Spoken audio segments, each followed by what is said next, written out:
Buenas tardes a todos, bienvenidos. Si les parece, vamos a dar comienzo a esta reunión sobre cuidados paliativos, titulada Una cultura paliativa para cuidar a las personas, promovida por la Fundación Contigo Siempre. Quiero, lógicamente, en primer lugar, agradecer su presencia y agradecer a la organización, a Marisa específicamente, que podamos tener este rato hoy. Sé que ha sido un reto importante. Y quiero dar las gracias también personalmente para que han pensado en mí para presentar y moderar la mesa. Presentar va a ser muy fácil porque son unos profesionales fantásticos por los que siento mucho respeto y mucho afecto. Moderar ya es otra cosa porque la figura del moderador es el que mete prisa a los intervinientes para que terminen a su tiempo. Así que voy a hacerlo, no tengáis la menor duda. Me llamo Manuel Nicolás Puigarí. Soy médico internista, me acabo de jubilar y he trabajado durante muchos años en el Hospital de San Juan de Dios, de aquí de Córdoba, donde con un grupo formidable de personas pudimos llevar los cuidados paliativos a muchas personas y a muchas familias. En primer lugar, nos va a hablar el doctor Jacinto Bátiz, con una conferencia titulada Hacia una cultura paliativa para cuidar a las personas. El doctor Bátiz es hoy un referente en los cuidados paliativos en España, no solo por su trabajo de 40 años, si no me equivoco, 40 años, ahí es nada, sino por, además, haber sido el fundador de una de las primerísimas unidades específicas de cuidados paliativos en España. Y hoy es director del Instituto para Cuidar Mejor, en el Hospital de San Juan de Dios de Santurci, en Vizcaya. Si me lo permites, Jacinto, acaba de publicar un libro sobre la cultura paliativa para cuidar a las personas, que sigue una guía de 3 puntos, que son medicina, paliativa y Juan de Diana. Y yo le quiero decir que para mí también son mis 3 amores de mi vida laboral. Lo compartimos. Pues adelante, Jacinto, cuando quieras. Bueno.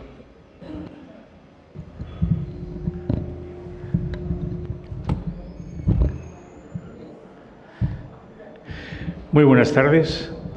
Gracias, Manolo, por presentarme. Gracias, Marisa, por invitarme a esta bella ciudad, a este foro y por haberme invitado a esa tertulia que hemos tenido con los voluntarios hace un rato, que ha sido preciosa.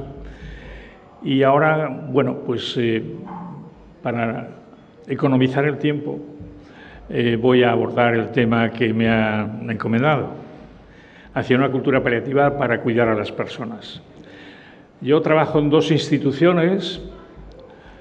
Una es la del Hospital San Juan de Dios desde hace mucho. Mi hospital tiene 100 años y yo he estado en mi hospital 50 años. Pasa que la unidad se inició más tarde. Ahora dirijo, como ha dicho Manuel, el Instituto para Cuidar Mejor, que se dedica a divulgar, a formar, a investigar, a innovar para cuidar mejor a las personas.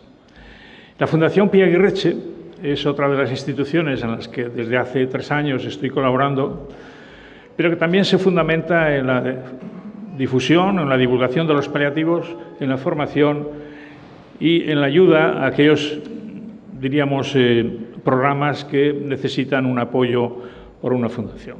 Desde esta perspectiva voy a hablar. Sí quisiera empezar por recordar que cuidar fue antes que curar. Y se nos ha olvidado, porque estamos en la era de que la medicina preventiva, la medicina curativa y esto de la medicina paliativa, esto de cuidar, pero si es lo único que sabíamos hacer antes. El tratamiento del sufrimiento es una prioridad en el cuidado de todos los enfermos y tiene sus raíces en los mismos orígenes de la profesión médica. Por eso debemos de recordar esto y no olvidarlo, porque cuidar es una noble disciplina de la medicina. Conocemos la medicina preventiva. Si yo pregunto ahora, cualquiera me lo sabría decir. Simplemente tenemos que recordar la pandemia para recordar lo de las vacunas de nuestros hijos, de nuestros nietos, de nuestros sobrinos, o esos chequeos que nos teníamos que hacer para poder hacer un ejercicio físico. Es decir, esto era es la medicina preventiva. La medicina curativa también la conocemos porque nos hemos dedicado a ello. También hemos tenido que usar esta medicina para curar una enfermedad, para que nos arreglen una extremidad que nos hemos fracturado, etcétera, etcétera. Por lo tanto, de esto no les voy a hablar. Pero conocemos la medicina paliativa, los cuidados paliativos. Esto ya creo que no tanto, al menos la sociedad. Seguramente los que están aquí sí, porque tienen interés en ello, pero la sociedad en general yo creo que la desconoce. Y sin embargo, yo creo que es necesaria una cultura paliativa junto a la cultura preventiva y curativa de la medicina, porque cuando no somos capaces de prevenir una enfermedad o no somos capaces de curar porque no hemos podido prevenir esa enfermedad, tendríamos que saber cómo podemos cuidar a ese enfermo, porque también necesita que le sigamos atendiendo. Y además porque la técnica no es suficiente ante la terminalidad de una enfermedad o ante el final de la vida de las personas. La técnica ya no le va a resolver el problema.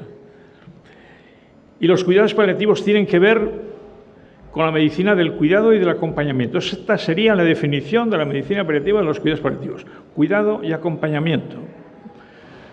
Parece que es muy sencillo, pero esto es lo que necesitan los enfermos que se encuentran en esta situación. La medicina paliativa trata de cómo hacerse cargo de las personas cuando padece una enfermedad avanzada, una enfermedad incurable y una enfermedad en fase terminal. Y ese hacerse cargo es lo que hacemos los profesionales que trabajamos en cuidados paliativos. Los cuidados paliativos procuran el bienestar físico, procuran el bienestar emocional, procuran el bienestar social y procuran el bienestar espiritual. Fíjense cuántas cosas podemos hacer en cuidados paliativos, en medicina paliativa. Por lo tanto, deben de coexistir con la medicina preventiva y la curativa. Los cuidados paliativos, la medicina paliativa, cuida con dignidad y con cercanía. Estas son las características para cuidar a las personas en ese momento difícil. Cuando he dicho lo de dignidad, yo siempre quiero recordar a Chochinov, que dice que unos cuidados necesarios para conservar la dignidad de la persona han de estar sustentados en 4 principios: el comportamiento, la actitud, la compasión y el diálogo. Y voy a tratar de pincelar un poquitín cada uno de ellos. El comportamiento, que dice Chochinov, se refiere a esas acciones tan sencillas como ofrecer al paciente un vaso de agua. Les decimos que tienen que beber, pero resulta que el vaso de agua está a 3 metros de donde lo pueden coger, porque está en una mesilla, pero a 3 metros de distancia.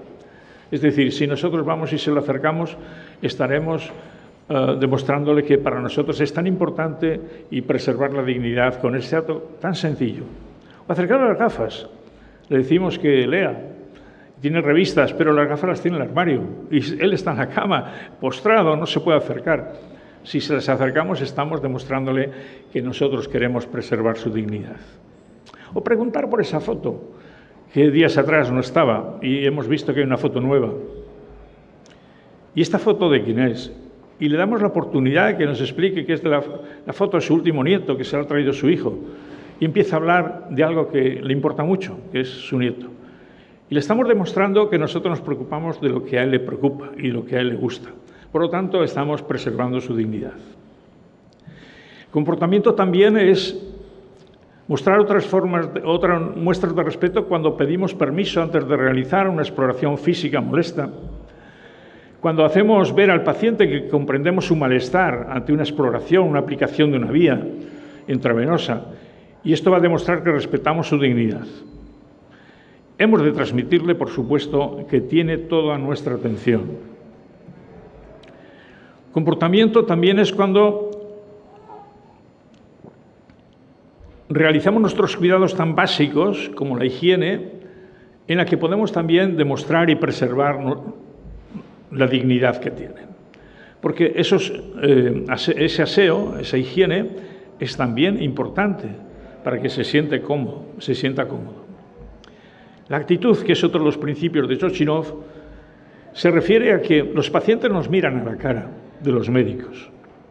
Cuando vamos a darle un resultado de unos análisis, de una biopsia, nos miran a nuestra cara. Y si la cara nuestra es una cara de preocupación, una cara de póker, él está interpretando ya que los resultados no son buenos. Por lo tanto, tenemos que tratar de que perciba una actitud positiva, porque si no la percibe tampoco la va a tener él. Tenemos que transmitir estas actitudes positivas.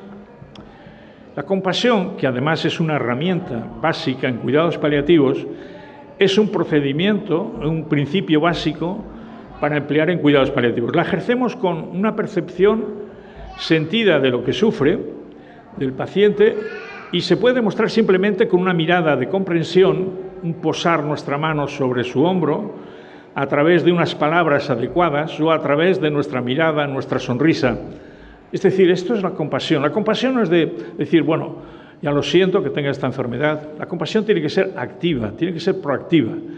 Comprendo lo que te ocurre y ahora vamos a ponernos a ver cómo te podemos ayudar para aliviar ese sufrimiento. Esto es la compasión en paliativos. El diálogo, el último principio al que se refiere Chochinov, saben ustedes que un diálogo lo que permite es conocer qué es lo que opina la persona con la que estamos, y en este caso conocer al enfermo como persona. Nosotros preguntamos mucho a los médicos sobre los síntomas, qué le pasa, cuándo le duele, cuándo es más, cuándo le duele menos. Le atormentamos a preguntas. Y él nos dice que preguntemos, hagamos esta pregunta. ¿Qué debo saber de usted como persona que me ayude a atenderle mejor? Esta pregunta va a hacer que él se explaye y nos diga cosas que no se nos ha ocurrido preguntar, pero que a él le interesa decir. Mire, doctor, quiero que sepa, me estoy muriendo, como usted bien sabe, pero no me llevo bien con uno de mis hijos y quisiera hacer las paces antes de morir. Este es un tema que ya nos da pistas para que nosotros, la trabajadora social, trate, con el permiso del paciente, localizar a ese hijo, a ver si se acerca y puede hacer las paces, resolver los temas pendientes, que es fundamental al final de la vida, para que pueda morir en paz. La medicina paliativa, por tanto, se ocupa del sufrimiento, se ocupa del deterioro, de la soledad, del desamparo y de la vulnerabilidad de la persona al final de la vida. No se ocupa de la artrosis, ni de la diabetes, ni de la hipertensión, lógicamente, y hay otras ramas de la medicina, como hemos dicho, pero esto también es importante. La medicina paliativa no busca prolongar la vida a toda costa, sino dignificarla hasta el final. Vean ustedes estas dos imágenes, que son totalmente distintas, pero es la que nosotros tenemos que a la que tenemos que tender, para que el paciente esté acompañado de su familia en los últimos momentos, esté escuchando esa música que le gustaba, que esté oliendo esas flores que siempre le gustaban y en un ambiente cálido y en paz. Y no, pues, con todos esos tubos inyectados o introducidos por todos los orificios naturales, y si necesitamos introducir algún tubo más, pues cogemos el bisturí y hacemos otro orificio más. Esto no necesita al final de la vida. ¿Por qué necesitamos la medicina paliativa?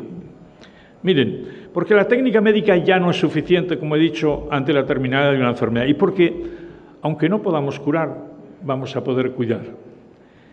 Y porque además, ahora, al final, lo que necesitan es a las personas. Y las personas son sus seres queridos, sus amigos, sus profesionales, pero a las personas, más que a la ciencia. Los cuidados paliativos son el mejor escenario para vivir el morir. Y cuando digo para vivir el morir, estoy diciendo porque nosotros lo que queremos es que en ese proceso de morir, que al menos podamos humanizar y que viva lo mejor posible. A mí no me gusta el término de muerte digna, que se habla siempre, muerte digna. Oiga, la muerte es un acto. Si solamente tenemos que trabajar para que ese acto sea digno y nos olvidamos de todo el proceso que hay hasta ese acto, igual no lo estamos haciendo del todo bien.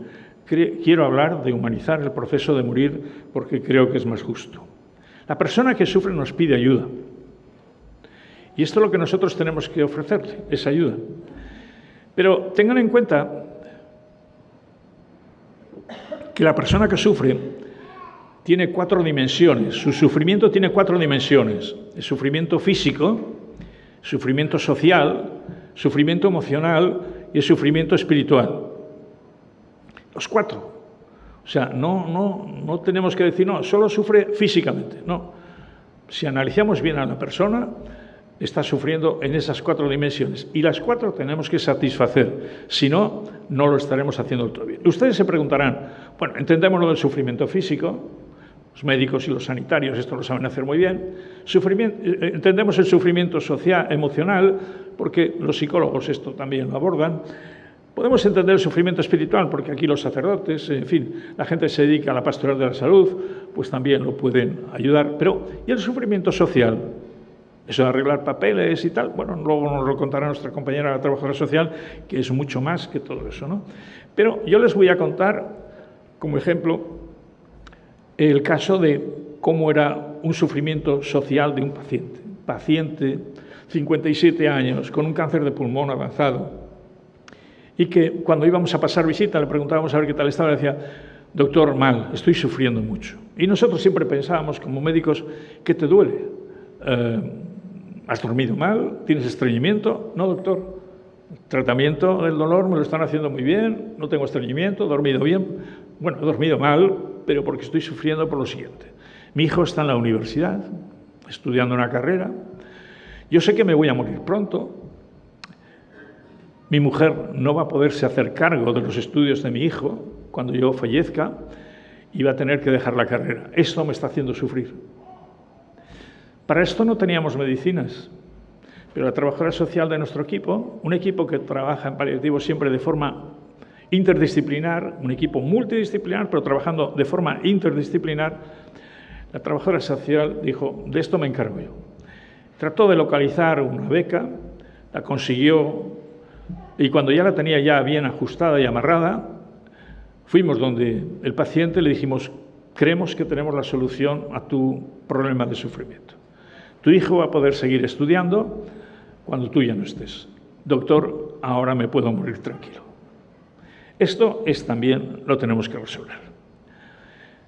Miren, conocemos muy bien la dimensión objetiva de la enfermedad, sus síntomas, sus signos. A nosotros, ¿verdad, Manuel? Nos han enseñado en la facultad muchos años de estudio, de especialidad, para conocer esto. En primero de carrera nos enseña que el corazón tiene 4 cavidades.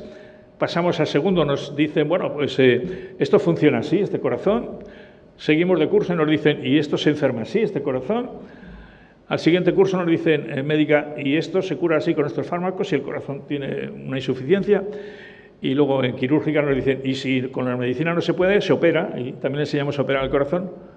Pero salimos sin saber que ese corazón pertenecía a Juana, María, Pedro, y que teníamos que tratar a la persona con ese corazón enfermo, no el corazón enfermo, sino la persona.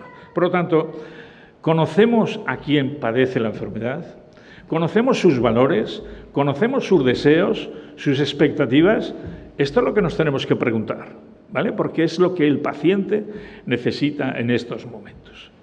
Por eso digo que los profesionales sanitarios, sobre todo en cuidados paliativos, que no expresen ninguna emoción en su labor, sino solo su destreza técnica, tal vez no puedan ofrecer lo que más necesitan en ese momento la persona. Por lo tanto, esto es para nuestros colegas que, por favor, que pensemos en otras cosas.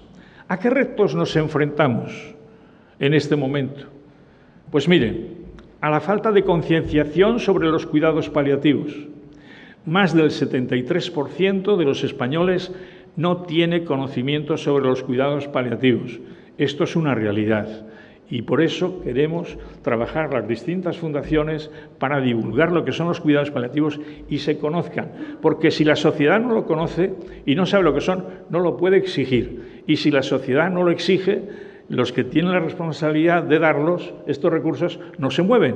Por lo tanto, tenemos que concienciar a la sociedad.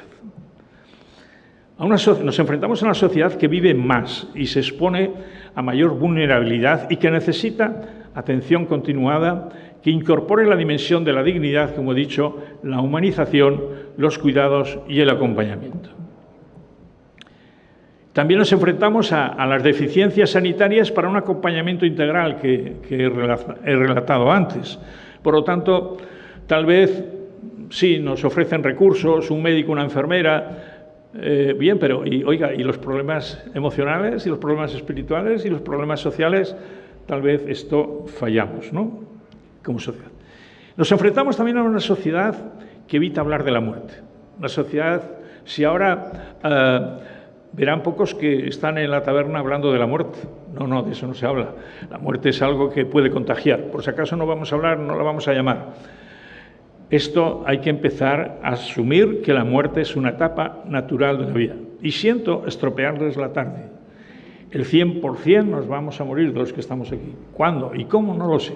Pero seguro que el 100% sí. Y esta estadística no falla. Las de los demás se pueden manipular, como estamos viendo, pero esta es una estadística real. Nos enfrentamos también a que cada vez más personas viven y mueren solas. En esta viñeta ven ustedes. Nos preocupamos cuando ya no llegaste al parque.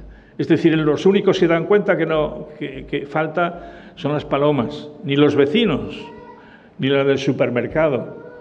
Esta soledad es uno de los síntomas sociales más importantes y es uno de los síntomas que más hace sufrir a las personas. Nos enfrentamos a estas cifras escandalosas.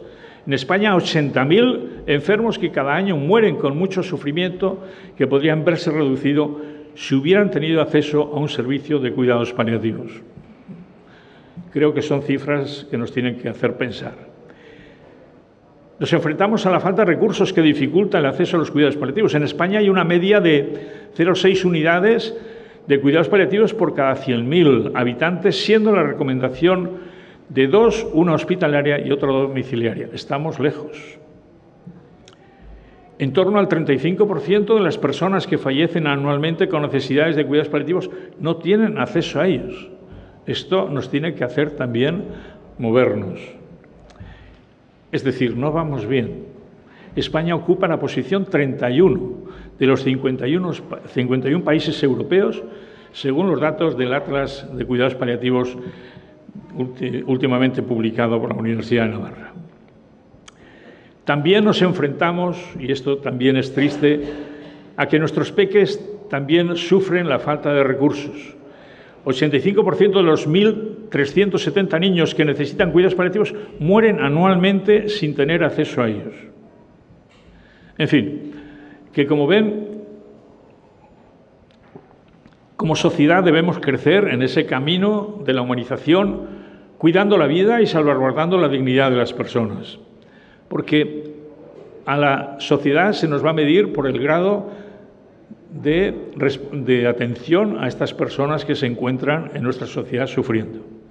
Por eso nuestro compromiso es humanizar el cuidado a las personas que sufren y debemos humanizar, como he dicho antes, el proceso de morir. No que la muerte sea digna, sino el proceso de morir para que la muerte sea en paz y serena. Para ello, nadie debiera morir solo, como he dicho. Hemos tenido ocasión de comprobar que esto no ha ocurrido en la pandemia. Hemos estado cerca de la muerte y lejos de la familia. El paciente ha estado lejos de la familia, ha estado cerca de la muerte, se han muerto muchos. Las familias han estado lejos de su familia, no se ha podido despedir. Los profesionales han estado cerca de la muerte y también muchos se han muerto y lejos de la familia porque no querían ir a casa para contagiar a sus seres queridos. Pues bien, sentirse acompañado es fundamental para aliviar la soledad que también provoca un gran sufrimiento en el final de la vida. Tengamos en cuenta que la soledad es uno de los síntomas que provoca más sufrimiento. Insisto, porque esto a veces no le damos mucha importancia. Los médicos también, vuelvo a insistir, preguntamos sobre síntomas físicos, le duele algo, la cabeza, la garganta, el pecho, y el paciente dice, sí, la soledad. Al paciente le duele la soledad. Por eso el acompañamiento más íntimo que necesita quien se está muriendo es el de otro ser humano. Nos necesita a nosotros, nos necesita a las personas. Y cualquier apoyo que hagamos acompañando a alguien será un buen cuidado. Por eso, la medicina del acompañamiento se administra con mucha eficacia y con nulos efectos secundarios a través del voluntariado. El voluntariado es una pieza fundamental en los cuidados paliativos, en el equipo asistencial. El voluntariado hace una labor impresionante, así que los voluntarios que asisten y que están aquí, que se acogen a fundaciones como esta, yo creo que merece la pena que sigan trabajando en esa línea. Es una compañía, además, desinteresada, que el enfermo sabe reconocer y agradecer con la sonrisa, y esto es lo que nos satisface cuando nos vamos a casa. Por eso, también estamos cuidando con nuestra compañía. Algunas veces los voluntarios dicen, bueno, si yo no hago nada. ¿Cómo que no? Estás cuidando con tu compañía. La compañía es la mejor medicina que podemos ofrecer a nuestros enfermos para aliviar la soledad. Una medicina que no produce efectos secundarios, que no hay que comprarla con receta médica. Es decir, creo que merece la pena que la empleemos. Y la compasión, ya hemos explicado, es una herramienta necesaria que tenemos que hacer y la vamos a ejercer, como hemos dicho, con nuestras palabras cariñosas, queriendo ser proactivos para ponernos en marcha a poderles aliviar su sufrimiento. Miren, en paliativos tenemos una triple realidad al final de la vida. Por un lado, el enfermo en fase terminal con dolor físico y sufrimiento psíquico, una familia angustiada que no acaba de aceptar la situación y que sufre por el ser querido, y un médico formado para luchar contra la muerte. A veces coincidir y hacer un poco compaginar estas tres visiones de esta triple realidad es un poco complicado, pero merece la pena. ¿En qué consiste la medicina paliativa? Fundamentalmente les enumero 5 principios éticos que nos orientan a los profesionales en la medicina paliativa. Respetar la voluntad del enfermo y sus valores, no abandonar al enfermo, aliviar y tratar los síntomas, adecuar al esfuerzo diagnóstico terapéutico, sedar cuando presente síntomas refractarios. Estas son algunas de las cosas que nosotros hacemos en paliativos y que les voy a pincelar. No abandonar al enfermo, dirán ustedes, esto es obvio que no abandonan. Sí, a veces abandonamos, porque en ocasiones podemos abandonar diciendo simplemente una frase que desgraciadamente se escucha mucho entre los profesionales. Ya no hay nada que hacer, lo sentimos, llévese al familiar. Salen del quirófano al cirujano, no hay nada que hacer. Y la familia dice, ¿y ahora qué? Pues ahora todavía podemos hacer muchas cosas. El abandono terapéutico por dosis insuficientes. No le voy a dar mucha dosis porque no sé a qué. Total, porque sufra un poco. Pero el que está sufriendo es el paciente, no eres tú. Por lo tanto, sé justo y dale lo que necesita. Por falta de formación. Muchos compañeros no pueden ofrecer paliativos porque no están formados. Y esto hace que estén cuidados peor. Y por el abandono autonomista. A veces abandonar a los pacientes. Bueno, yo ya le he explicado lo que hay, usted decida. Doctor, pero dígame usted, ¿y usted qué haría? Ah, eso es su problema. Yo he cumplido con la ley. Esto es abandonar también al enfermo. Podemos abandonar, como digo, de muchas formas. Por eso, no controlando el dolor por miedo a pasarnos, no previniendo el estreñimiento provocado por la morfina, los opioides, o ejerciendo la objeción de conciencia ante una sedación paliativa que esté indicada. Estos serían otras formas también más sutiles de abandonar al enfermo. Tenemos que aliviar el sufrimiento sin límites, y cuando digo sin límites digo que nuestro objetivo es aliviar el sufrimiento. Si tenemos que poner más dosis de calmantes, tenemos que hacerlo. Y si por poner más dosis el paciente falleciera antes, esto no es ninguna forma de eutanasia. Lo dijo Pío XII, con lo cual no lo digo yo, esto lo dijo una autoridad de la Iglesia. Y pues no hagamos como este chiste de Peris. Existen 2 tipos de dolor, el propio, que es un dolor insoportable, y el ajeno, que es el dolor exagerado, ¿no? A veces podemos tratar así a los enfermos y no se merecen que lo hagamos de esta manera. Porque el tratamiento del dolor no es una cuestión opcional, es un imperativo ético del médico. No depende de cómo vayamos al hospital ese día, si vamos de buenas o vamos de malas, para que nuestros pacientes sean aliviados del dolor. Tenemos que evitar la prolongación innecesaria de la agonía. Esto también es la medicina paliativa. Adecuando los tratamientos cuando no se puede curar. Es decir, poner esos tratamientos necesarios, pero los innecesarios no, porque tal vez le harían más daño que la propia enfermedad.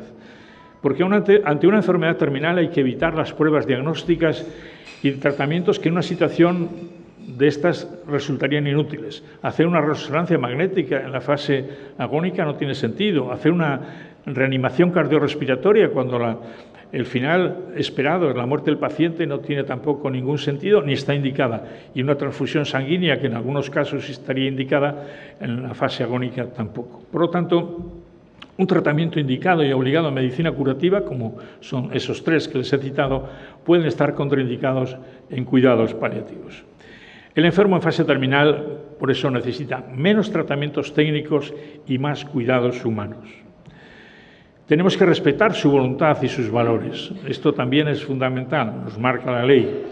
Y tendríamos que preguntar cómo le gusta que le cuiden en esta situación, o si alguna vez en un futuro se encuentra en una situación de fragilidad, qué cosas quiere que tengamos en cuenta respecto a sus cuidados. Bueno, pues yo creo que sí, esto es lo que tenemos que hacer. Yo he escrito un libro, Cuidadme así, que algunos de ustedes ya han leído, y les recomiendo que lo lean porque ahí explico los 10 puntos que a mí me gustaría que me tuvieran en cuenta para que me sintiera bien cuidado al final de la vida. Y se dará al enfermo cuando lo necesite, no cuando nos lo pida la carta, cuando lo necesite. Porque hay enfermos que, a pesar de todos los tratamientos disponibles, tienen en algún momento de la evolución de su enfermedad oncológica o no, uno más síntomas refractarios y tratamientos que le provocan sufrimiento insoportable. Y cuando digo síntomas refractarios, me entenderán ustedes, los que no son profesionales sanitarios, que son aquellos que no hemos podido resolver con ningún tratamiento disponible y que no hay forma de resolverlo. Entonces, el paciente sigue sufriendo y nosotros tenemos la obligación de disminuir la consciencia del enfermo para garantizar una muerte serena. Es esto la sedación, disminuir la consciencia. Y para garantizar una muerte serena, no estoy diciendo para provocar una muerte serena, sino para garantizar que esa muerte llegue a su tiempo sin sufrimiento. Por lo tanto, quienes no conocen las indicaciones y la técnica de la sedación o carecen de experiencia en medicina paliativa, pueden confundirla con una forma encubierta de eutanasia. Y quisiera que ustedes salieran hoy de esta reunión con las ideas claras en este sentido, porque hay bastante confusión. Hay unas diferencias entre sedación y eutanasia. La intención de la sedación es aliviar al paciente. ¿La intención de la eutanasia es acabar con la vida del paciente? Sí, para acabar con su sufrimiento, pero en definitiva acaban con la vida del paciente. El procedimiento en la sedación es la inyección de fármacos a dosis sedantes y el procedimiento en la eutanasia es la inyección a fármacos con dosis letales o mortales. ¿El resultado? Pues con la sedación, alivio de los síntomas que le producen sufrimiento, y en la eutanasia el resultado de la muerte. Si tienen en cuenta estas diferencias, ustedes sabrán diferenciar cuando le dicen si a un paciente suyo le van a sedar y que no hagan lo que no es sedar. Si quieren que le resuma en una frase, para que recuerden esto, que suele ser más fácil, la medicina paliativa, la sedación paliativa, alivia el sufrimiento de la persona y la eutanasia elimina a la persona que sufre. Esta es la diferencia en una frase. Cuando el médico seda al enfermo que se encuentra sufriendo en fase terminal y lo hace con criterios clínicos y éticos, no está provocando su muerte, está evitando que sufra mientras se muere, está realizando una buena práctica médica. Y también los que hacemos paliativos sabemos que no terminamos nuestra labor hasta que no acompañamos a la familia para que sobrelleve la pérdida de su ser querido. ¿Y cómo podemos afrontar una situación que requiera cuidados paliativos? Pues miren, con la escucha, escuchando al enfermo, con el respeto, respetando las decisiones que tome, con el apoyo para que podamos también, él se vea apoyado por profesionales, y con la información, una información que tiene que ser veraz, pero que tiene que ser bien dada, sin sobresaltos. Como dice Perich en uno de sus chistes, doctor, dígame la verdad, pero bajito para que no me asuste. Y estoy acabando ya.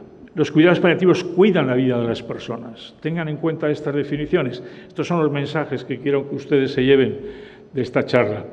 Y estos cuidados no tienen como objetivo la muerte, sino que cuidan la vida mientras ésta llega a su tiempo, pero evitando el sufrimiento. Y miren, para terminar, les quisiera citar esta frase de Thomas Sydenham, como ven por la foto que he recogido, es de hace siglos, con lo cual es un médico antiguo, pero que decía algo tan importante como que nadie ha sido tratado por mí de una manera distinta a lo que yo quisiera ser tratado si me enfermara del mismo mal. A mí me gustaría que los profesionales que tenemos que atender a estas personas, a estos enfermos, pudiéramos decir esto cuando vamos a nuestra casa. En la imagen viñeta superior de una doctora que está enferma, de la doctora Mónica Lalanda, que nos la ha prestado generosamente para la presentación, explica todo esto. Así que yo ahora, sin más, les pediría a los que tienen Instagram que sigan a la plataforma Para Ti Paliativos, que es una plataforma que engloba a todas las fundaciones que quieren, desde la voz de los ciudadanos, hacer valer los cuidados paliativos en la sociedad. Muchas gracias.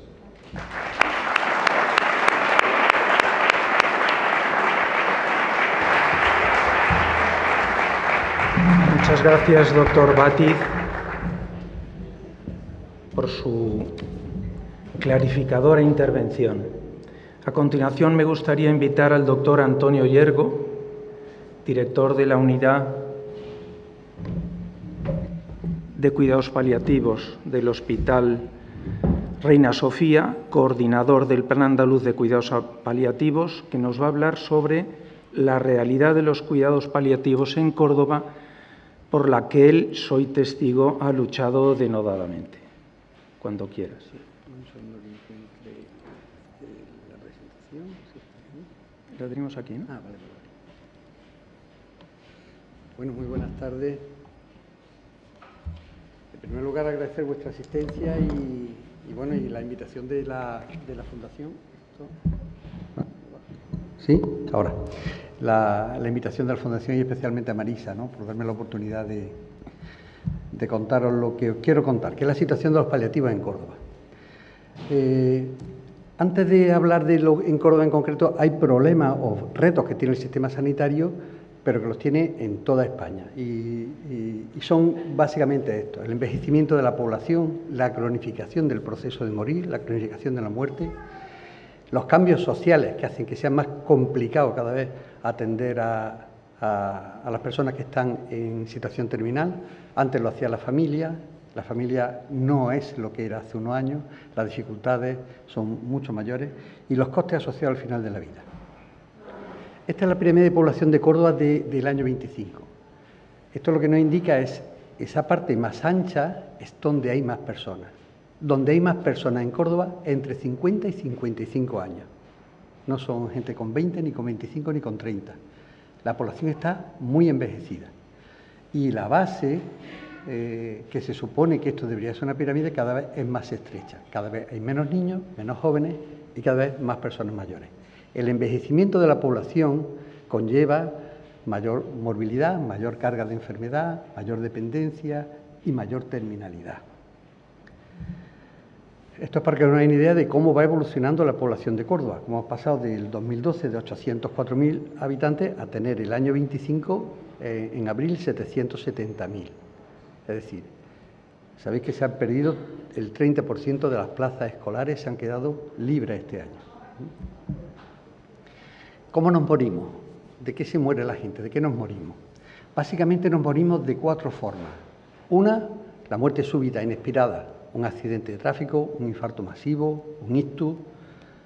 Una persona funcionalmente está bien, sería la línea vertical, y de buena primera pues sufre un accidente y fallece. Pero esa forma brusca de morir cada vez menos frecuente. Yo recuerdo cuando acabé la carrera, prácticamente el 50% de las personas morían de una manera brusca, inesperada, por infarto, por ictus, y el otro 50% en un proceso, en alguna enfermedad que lo llevaba hacia la muerte. Pero esto ha cambiado, se ha cronificado. Ya no nos morimos de infarto, nos morimos de insuficiencia cardíaca. Ya no nos morimos de ictus, nos morimos de demencia. La línea azul lo que indica es la evolución del cáncer. El cáncer, las personas mantienen durante mucho tiempo un nivel funcional adecuado hasta que hay un punto en que hay un declive muy rápido y muy corto. Esa sería esa línea azul. La línea verde o marrón, perdón, la línea más amarilla, es el de la insuficiencia de órganos. Cuando una persona tiene una insuficiencia cardíaca, o respiratoria, o renal, o hepática, hay un declive, pero con brotes, por ejemplo, que coinciden con neumonía o con procesos hospitalarios. Bueno, pues esas personas, cuando se recuperan de ese proceso agudo, no vuelven al estado basal, sino quedan peor de lo que estaban. Y cada hospitalización, cada reagudización, cada brote, cae su estado funcional. Y por último, el de las demencias, que son pacientes con muy mal estado general, pero que se mantienen mucho tiempo con mucha dependencia y con muchas necesidades. La parte derecha de la gráfica lo que indica es que todos esos pacientes serían candidatos a cuidados paliativos. Es decir, que de todas las personas que se mueren, el 65% aproximadamente se mueren de una de estas tres formas que estoy describiendo. Y todas esas personas serían en un momento determinado candidatas a recibir cuidados paliativos. Esto es una gráfica de cómo se moría la gente en 1900 o cómo se hace en el 2010. Como veis, casi todo eran enfermedades agudas, cuando ahora es el cáncer y las enfermedades cardiocirculatorias, ¿vale? Como decía ahora, el 65%, el 62-65% de las muertes se producen en un proceso, no de una manera brusca, pero se espera que para el 2040 el 75% de las personas, ¿vale? Y en Córdoba, ¿de qué nos morimos en Córdoba? En el año 2023 se murieron 8.136 personas, ¿vale? De ellas, 4.000 en el área centro, esto sería de la provincia, en el área centro, lo que sería Córdoba y lo que sería esa franja central del mapa desde Palma del Río hasta Villa del Río, ¿no? Serían unas 4.000. Y de ellas, aproximadamente 2.000 murieron en el hospital, para que tengáis una idea de 6-7 muertes diarias en el hospital, ¿eh? ¿Y de qué nos morimos en Córdoba? Pues fundamentalmente de enfermedades del aparato cardiocirculatorio, de ictus, de infartos, de insuficiencias cardíacas y de tumores. Y esto está cambiando. Y de año en año se va aumentando la proporción de tumores. Mira, esto es un mapa de España donde indica cuál es la causa más frecuente de muerte. La zona verde son las enfermedades cardiocirculatorias y que se relacionan normalmente, o hay una correlación, con menos desarrollo, con menos nivel económico y con menos desarrollo. Mientras que el cáncer, en las zonas más desarrolladas, Madrid, toda la costa de Levante, Cataluña y demás, hay más cáncer. La primera causa de muerte es el cáncer. Bueno, en Córdoba estamos muy cerca ya de superar las enfermedades cardiovasculares por el cáncer, ¿eh? Otro factor que decía es la dificultad creciente de poder atender adecuadamente a los pacientes en su domicilio. La mortalidad hospitalaria está creciendo de forma constante desde hace muchísimos años, ¿eh? Hemos pasado de 183.000 fallecimientos en el año 2011 a en el 2022 226.000 personas han fallecido en los hospitales. Y luego hay otro factor, que es que morirse es caro. Es muy caro morirse. Se estima que el 60% de todo el gasto sanitario se produce en los últimos 6 meses de la vida. De todo, de los trasplantes, del 0,61, de todo el gasto de farmacia. Bueno, pues de todo ese gasto, el 60% lo hacemos en los últimos meses de la vida. Y a medida que van pasando el tiempo, va siendo más costoso. Esta estimación es un poco antigua, es del año 2018, pero aún así la estimación era de 547 millones de euros, lo que había costado en los hospitales andaluces la terminalidad, el fallecimiento de los pacientes en el hospital. La respuesta a estos problemas son los cuidados paliativos. Y no estoy hablando ahora mismo de otros valores tremendamente importantes. Hablo de factores organizativos y de retos del sistema sanitario. ¿Y por qué? Y de esto, de estas líneas que pongo aquí, hay evidencia científica. No es una opinión, es algo contrastado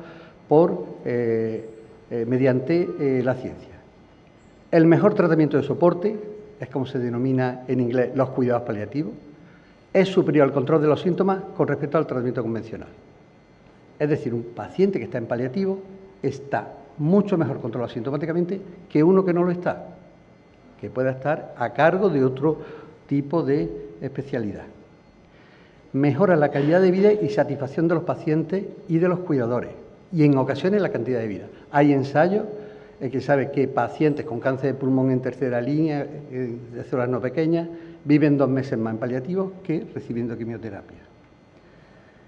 Disminuye la estancia hospitalaria, la frecuentación a urgencias y el número de pruebas complementarias, lo que se traduce en un sensible ahorro de los costes. Y aumenta la probabilidad de que los pacientes fallezcan en domicilio. Y ya digo, esto no es una opinión, esto es un hecho más que contrastado. ¿Cuál es la situación de los cuidados paliativos en Córdoba?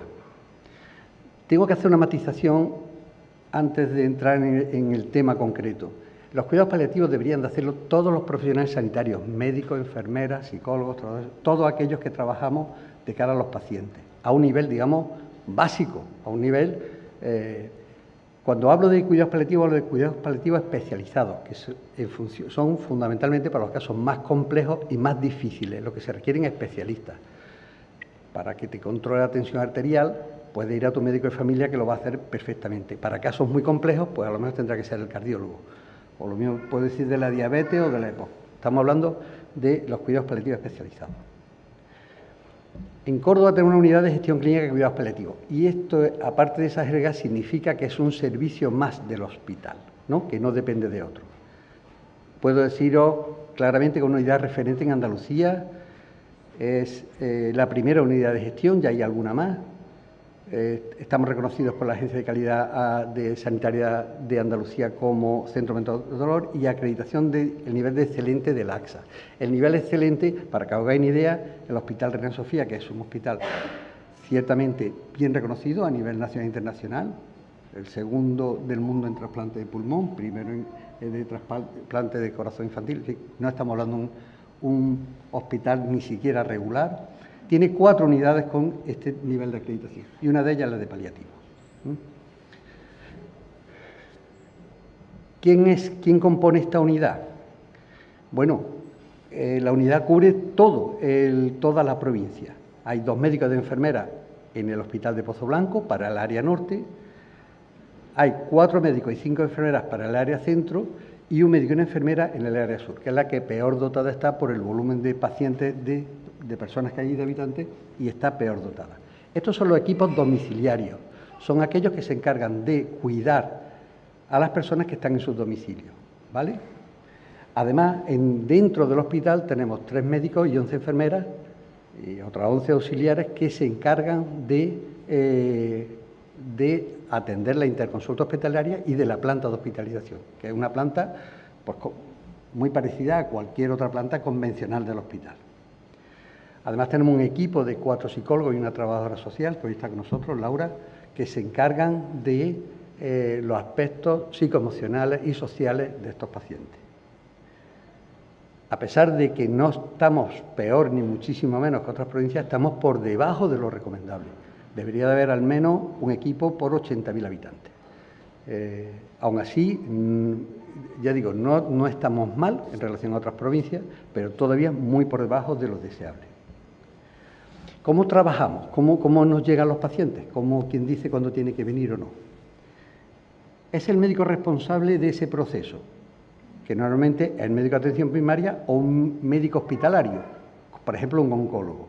Pues un oncólogo decide que ya el tratamiento activo, la quimioterapia, la inmunoterapia, todo el arsenal de tratamiento activo, por ejemplo, para el cáncer, se ha agotado y ese paciente se va a beneficiar mucho más de un enfoque paliativo, en que se cuiden los síntomas y, ¿no? Pues como decía el doctor Batty, de todo ese universo de necesidades, no solamente la física, se va a beneficiar mucho más de estar en paliativo que de seguir en oncología, o el cardiólogo, o el internista, ¿vale? Estos médicos nos los derivan, nos hacen una hoja de derivación, ya todo electrónico, nos llega y nosotros hacemos una valoración inicial. Los médicos de atención primaria van a esos equipos de soporte, a esos equipos médicos y enfermeras que se encargan y a domicilio. Y hacen una valoración integral del paciente, que significa que se hace una valoración no solamente de esa esfera física, de dolor, de náuseas, de estreñimiento, de picor o de cualquier otro síntoma, sino también del afrontamiento emocional, de las necesidades sociales que tiene ese paciente más, para hacer un plan de actuación. Y ese plan de actuación se lleva o conjuntamente con los médicos de atención primaria o bien, si se requiere, lo hospitalizan en la planta de hospitalización. Los médicos hospitalarios, hay un equipo de soporte hospitalario, nos llaman, por ejemplo, de la planta de cardiología, nos presenta un paciente, valoramos, comprobamos la situación de terminalidad o de refractariedad al tratamiento activo y nos hacemos cargo de él. Y o bien pasa a su domicilio a cargo del equipo de soporte o bien a la planta de hospitalización. En definitiva, es el médico responsable, especialista de atención primaria o especialista hospitalario, quien determina la terminalidad. Y que básicamente lo que significa es que se va a beneficiar más de un enfoque paliativo, de un enfoque integral de sus necesidades, más que de seguir con tratamientos activos. Doy unos pocos datos para que hagáis más o menos qué es lo que hacemos, ¿no? Atendemos al teléfono. Los equipos domiciliarios de 8 a 10 lo que están atendiendo el teléfono, haciendo llamadas y recibiéndolo. En el año 24 recibimos 5.710 llamadas de pacientes o de cuidadores y 2.908 llamamos directamente, pacientes que nos preocupan y llamamos. Y 944 fueron llamadas a atención primaria, a compañeros de atención primaria para coordinar la atención y ese plan terapéutico conjunto para poder llevarlo a cabo.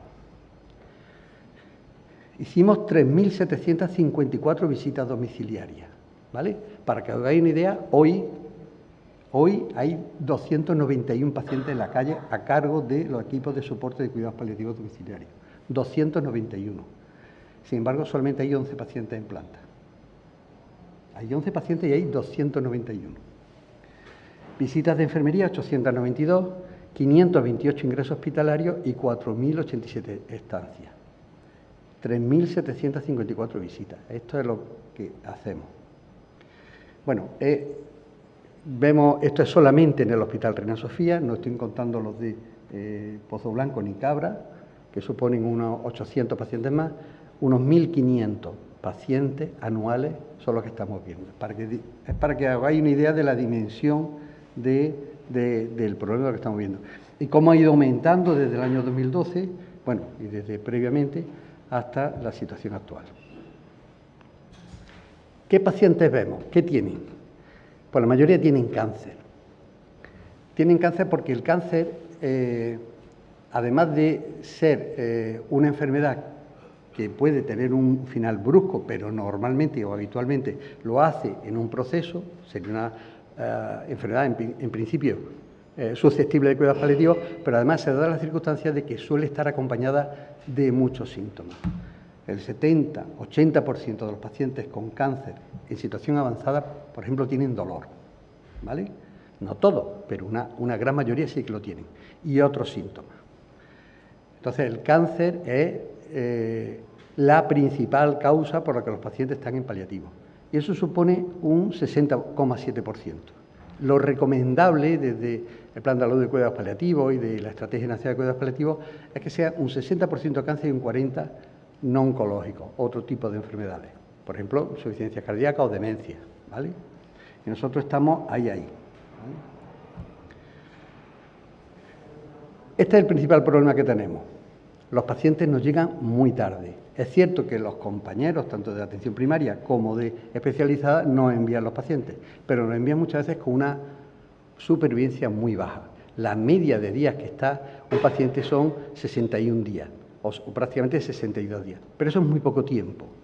La terminalidad se puede, en la mayoría de las ocasiones, se puede diagnosticar mucho antes. Cuanto antes nos lo mandan, más posibilidades nosotros tenemos de trabajar con ese paciente, conocer, como decíamos antes, pues sus preferencias, sus valores, sus creencias, su forma de afrontar las cosas, y más margen tenemos para hacer cosas. Si nos llegan con 10 días, difícilmente podemos aliviar algo más que el dolor físico, ¿vale? Bueno, tipo de cáncer, fundamentalmente pulmón y colorectal, que son las... Solamente quiero llamar la atención a una cosa. La mama, que es uno de los tumores que tiene una incidencia más alta, los tumores de mama, el más alto en la mujer, sin embargo, tiene poca presencia en paliativo en relación a otros tumores, porque se curan, porque muchísimos cánceres de mama se curan, cosa que de pulmón todavía no podemos decir, ¿vale? Entonces tienen relativamente poco peso en paliativo, a pesar de ser una enfermedad muy frecuente. ¿Dónde se mueren nuestros pacientes? El 56% en su domicilio y el 43% en el hospital, ¿vale? Esto que nos cuesta mucho esfuerzo, porque ya digo, cada vez hay más dificultad para atender a los pacientes en domicilio, sin embargo, bueno, pues estamos por encima del 50%, que es más o menos la media europea, ¿vale?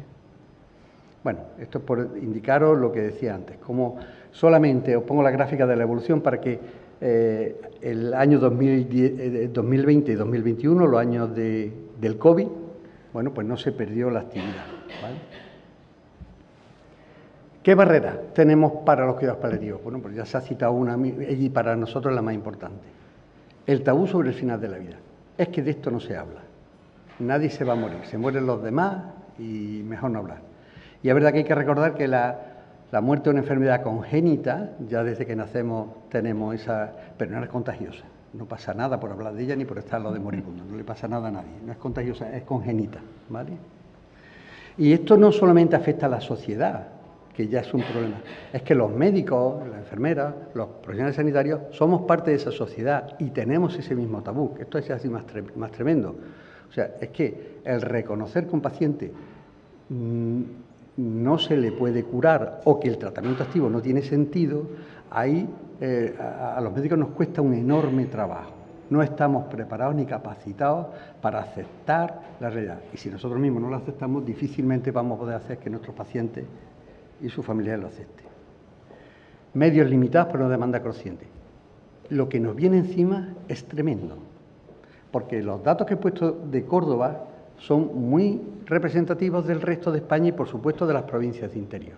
España tiene un índice de dependencia y de envejecimiento de los más altos del mundo y la tasa de natalidad de las más bajas del mundo. O sea, es que no, lo que viene ahora, no hay riesgo de que se nos sobrecargue la maternidad ni las salas de neonatos.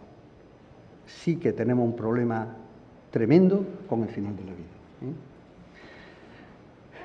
La falta de un modelo organizativo propio y que haga valer los propios cuidados paliativos dentro del hospital, de la estructura sanitaria, nos ha penalizado muchísimo, porque el oncólogo va a pedir más oncólogos para seguir poniendo tratamiento y el internista va a querer más internistas para poder hacer guardia y poder hacer... Pero los paliativos en sí tienen unas necesidades que dentro del sistema hay que defender. La falta de recursos sociales, esto es tremendo. Hay permiso para la maternidad, que me parece genial. Hay permiso para 20.000 cosas, pero para atender un paciente, un familiar, un ser querido en casa no hay permiso. Y está genial que esté cubierta la maternidad y bien protegida y que haya esos permisos de edad. Pero no hay nada, salvo la baja, digamos, semifraudulenta del médico de familia que te la da para poder atender a un familiar. Esto me parece que es una tremenda barrera para poder atender y una deshumanización enorme de lo que es el acto de morir. Parece que hay en marcha una iniciativa, vamos a ver en qué termina, una legislativa para conceder permisos a los cuidadores de pacientes en situación terminal. Claro, claro, porque es un problemón, personas que están trabajando que no pueden abandonar su trabajo y que tienen seres queridos que no pueden atender, ¿no? La falta de hospitales de media y larga estancia. En Córdoba no hay ninguno. No hay un hospital que no sea para el tratamiento agudo, de cortísima estancia. Y hay pacientes que no tienen posibilidad de vivir en sus domicilios por falta de apoyo y de cuidadores. Y esta es una realidad, y no estemos pensando en personas marginales, sí, ese grupo también, pero personas que han trabajado toda su vida y que un hijo está en Barcelona y el otro está en Mallorca y están solos y no tienen quien los cuide. Y no tienen tampoco los medios económicos para contratar cuidadores 24 horas al día. Y esto es una realidad cada vez más patente. La falta de material de apoyo es un poco escandaloso porque, como decía, esto es muy eficiente, esto tiene un coste muy bajo y tiene un impacto enorme en términos de salud y de dignidad de las personas. Y sin embargo no está cubierto. Para terminar, y no sé si me alargo más de cuenta, probablemente sí, el número de pacientes atendidos por cuidados paliativos por servicios especializados es muy bajo, deberíamos atender a muchas más personas de las que atendemos. No existe soporte domiciliario especializado en el ámbito privado, esto es otra realidad de Córdoba. No hay servicio especializado para atención domiciliaria en cuidados paliativos. Hay barreras importantes para la inclusión en cuidados paliativos, que es lo que decía, y fundamentalmente están basadas por la cultura, por la falta de conocimiento y de lo que es la muerte, por el tabú de la muerte en la sociedad.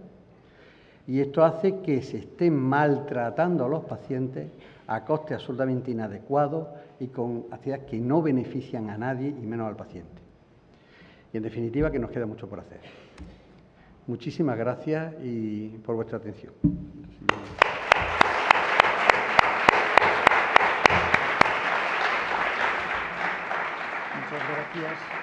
Muchas gracias, doctor Yergo. Tardaremos un poquito en digerir todos estos datos, datos que sin duda vienen a constituir una bendición en la ciudad y en la provincia, y un ejemplo para muchos más. El doctor Yergo trabaja como habla, háganse una idea. Pues a continuación me gustaría que subiera a la mesa doña Laura Prados. Muchas gracias. Trabajadora social del equipo de atención psicosocial de la Fundación de la Caixa, de la Unidad de Gestión Clínica de Cuidados Paliativos de Córdoba, que nos hablará sobre una dimensión hermosa, que es el voluntariado en cuidados paliativos hacia una comunidad compasiva. Adelante. ¿Apago? Vale. Bueno, pues gracias por crear estos espacios, ¿no?, para hablar de lo que nadie quiere hablar, ¿no?, de la muerte, ¿no? Nadie habla de hacer el testamento, de la voluntad anticipada. Y se ha hablado del trabajo social de casos, ¿no?, de lo que se hace, los trabajadores sociales no tenemos varita mágica ni un cajón con recursos, pero a mí... Sí, se buscan, pero igual que los médicos se puede llegar hasta un límite, el trabajo social también. Pero a mí no me gustaría hablar de las deficiencias, ¿no?, o de lo que, sino eso, hacia una comunidad compasiva. Hay un cambio de paradigma en la cultura actual, que es que no conocemos a nuestros vecinos, no hay la cultura de vivir la muerte en casa, la hemos trasladado a los tanatorios, la hemos sacado fuera de casa y también estamos sacando el cuidar, porque no podemos y también estamos empezando a no querer y a no educar en el cuidar. En este contexto, aquí las personas que estamos sí que tenemos esa mirada, ¿no? Pero yo quería que hiciéramos un ejercicio, si os parece, después de las reflexiones que nos han traído, ¿no?, dos grandes de los cuidados paliativos referentes en España, yo diría que fuera también, que cerráramos un momento los ojos y que pensáramos cómo nos gustaría que nos acompañaran. Pensarlo, 1 o 2 minutos. Vamos a intentar hacer ese ejercicio de introspección.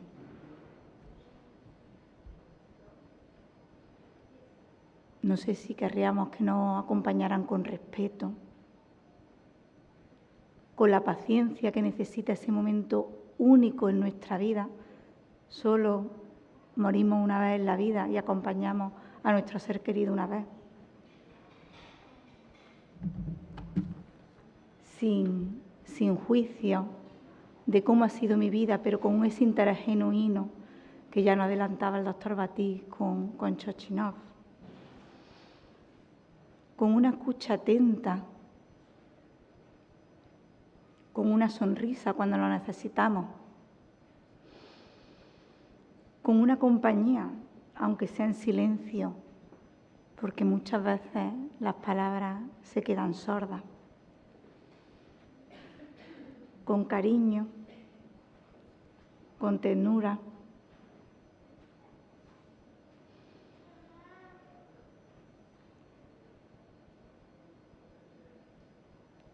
Estoy segura que cada uno de vosotros ha pensado una cosa, porque somos seres únicos, con vivencias únicas, con una biografía única.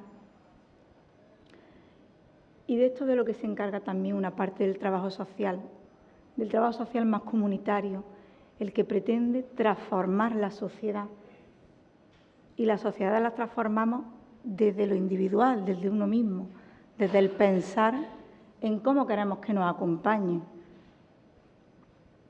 Y cada uno seguro que ha pensado algo, pero estoy casi segura que todos queremos que nos acompañen con humanidad. No estar solos. Pues creo que la cultura la ha inculcado tanto que hay pacientes que quieren estar solos y respetamos también su autonomía, aunque no lo entendamos y aunque para nosotros no nos entre ese paradigma. Y esto es lo que van a hacer los voluntarios que estáis aquí, los voluntarios de cuidados paliativos. Acompañar desde la necesidad que tiene el otro, no la mía. Al que escucho, al que estoy presente, al que estoy, que la palabra estar, ¿no? En inglés, ser o estar, pues es que es muy importante la presencia, de manera genuina. No digo altruista porque las personas que trabajamos en cuidados paliativos también nos llevamos muchas cosas y los voluntarios estoy segura que también. Y lo que buscamos es eso, a una comunidad compasiva. Ya en Sevilla hay un proyecto piloto de comunidad compasiva que se encarga de estar al lado del de enfrente, ¿no? Decía antes el doctor Yergo que es cada vez más difícil cuidar en casa. Claro, si yo para irme a trabajar a lo mejor me he tenido que ir lejos de mi casa, no contamos con los permisos, vivimos en una sociedad, también la maternidad es insuficiente por la parte que me toca, pero vivimos en una sociedad que cuando nos casamos tenemos 15 días, pero cuando se nos muere un hijo tenemos 3 y si vive lejos 5. Es incomprensible. Entonces por eso yo creo que este foro es hacia donde tenemos que ir, que es un camino largo, las transformaciones no son cortas, pero creo que es hacia donde tenemos que ir, que cada persona necesita su propio camino y las personas que estamos en el voluntariado de cuidados paliativos tenemos que ir hasta ese camino. Actualmente, por centrarnos un poco también, como ha hecho el doctor Yergo en Córdoba, ya por fin tenemos el convenio, ya por fin vamos a empezar el voluntariado, pero sí que por tener esa pincelada, ¿no?, de transformación social, es que ni las propias personas que están en paliativos a veces quieren la compañía, porque como vivimos en una sociedad de espalda a la muerte, no entendemos que una persona quiera acercarse al moribundo y ellos mismos se están relegando, ¿no?, de la presencia de las personas voluntarias. Y ahí está la labor, ¿no?, del equipo técnico de LEA, de los psicólogos y de la trabajadora social y de los equipos médicos en esa cultura paliativa, en incorporarlo en las sesiones clínicas que ya están incorporados y en las habitaciones de los enfermos, hablar de una manera amable del acompañamiento que podéis hacer y de lo que puede generar. Es que no, yo creo que no son conscientes de lo que todavía le podéis dar. Ya está. Muy me bien. dijeron que sea breve. Breve ha sido, pero intenso. Muy bien. Muchas gracias, Laura. Le confesé hace un rato que siento pasión por el trabajo social en las unidades de cuidados paliativos y lo confirmo, ¿eh? Quisiera llamar ahora a don Joaquín Pérez, canónigo de la Catedral de Córdoba y delegado episcopal para la vida consagrada, que nos dará luz sobre la dimensión espiritual de quien se enfrenta al final de su vida. Muchas gracias. Gracias. Buenas noches. Me coge un poco de sorpresa porque no he podido hablar con Manolo para preparar un poquito unas palabras que respondieran o que traten de responder un poquito a esta dimensión espiritual, ¿no?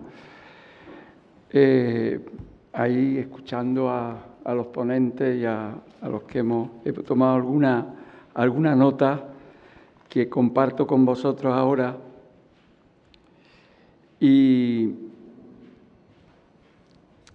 creo que es algo que nos puede a todos ayudar, complementario y yo creo que fundamental. El sufrimiento es una realidad que nos acompaña en todos los momentos de la vida, en mayor o menor medida. Es inherente a la condición humana. No existe una vida humana sin sufrimiento, aunque en nuestra mente sí que la pensamos y la deseamos, pero en la realidad es algo, diríamos, inexistente, ¿no? Por tanto, está ahí, está ahí. ¿Qué hacemos con él? ¿Qué hacemos con él? ¿Cómo, solemos decir, cómo gestionamos esta realidad que está en nosotros? Pues hay distintas actitudes que nosotros podemos pasar por ellas. Podemos intentar escapar a toda costa del sufrimiento, orillarlo, buscar condiciones en nuestra vida, en los distintos momentos en las que podamos disminuir o eliminar, hacer todo lo posible. Nunca lo conseguimos. Hay otra actitud de resignarse, una resignación que disminuye la calidad de la vida porque, diríamos, nos entristece, porque no es una aceptación plena, sino que es aguantar simplemente la experiencia del sufrimiento que estamos pasando, ¿no? Otra actitud ante el sufrimiento es tratar de integrarlo y darle sentido al sufrimiento. Pues muchas personas que han pasado por el sufrimiento manifiestan que le ha servido muchísimo para comprender la vida, para darse cuenta de lo equivocados que estaban, para entender a otras personas que sufren, decía San Juan de la Cruz, ¿qué sabe el que no ha sufrido? ¿Qué sabe el que no ha sufrido? Pero hay una última actitud que es la que nos propone Jesucristo, y es que el sufrimiento lo hace como una dimensión fundamental de su proyecto de regeneración de la persona y de la humanidad. Esta es la solución que nos propone y nos ofrece Jesucristo. Jesucristo lo enseña, pero Jesucristo también no solo enseña, sino que lo vive, entra voluntariamente en la experiencia del sufrimiento desde que nace hasta que muere. Y esto es muy importante porque lo que hace este reto que nos lanza el sufrimiento y que nos lanza, y sobre todo a la persona que está en fase terminal, este reto, pues Jesús lo asume y no solamente le da el sentido, sino que lo hace como único camino para la vida nueva que Él propone. Estaremos pensando quizás en el momento final de nuestra vida, pero no es así, no es así. La integración del sufrimiento en la vida como un aspecto positivo es el comienzo de una nueva manera de vivir, aunque nos queden muchos años de vida. Esto es importante. Yo creo que esto tenemos que planteárnoslo todos. ¿Cuál es mi actitud ante el sufrimiento? ¿Cuál es mi actitud ante el dolor? ¿Cuál es mi actitud ante la desgracia que se me viene encima de alguna manera? Esto es importante. El misterio cristiano es justo el misterio de la Pascua del Señor, la muerte y la resurrección.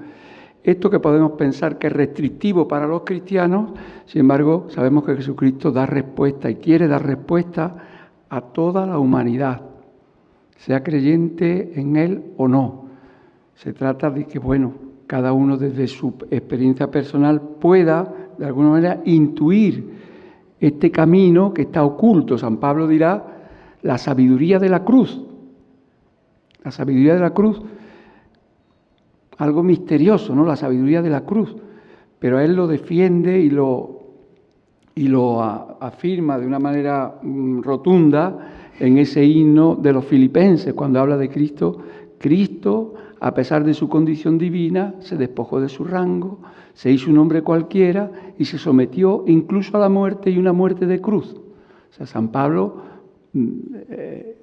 concibe a Cristo como un descenso a lo más bajo de la humanidad, se hizo el último de todos.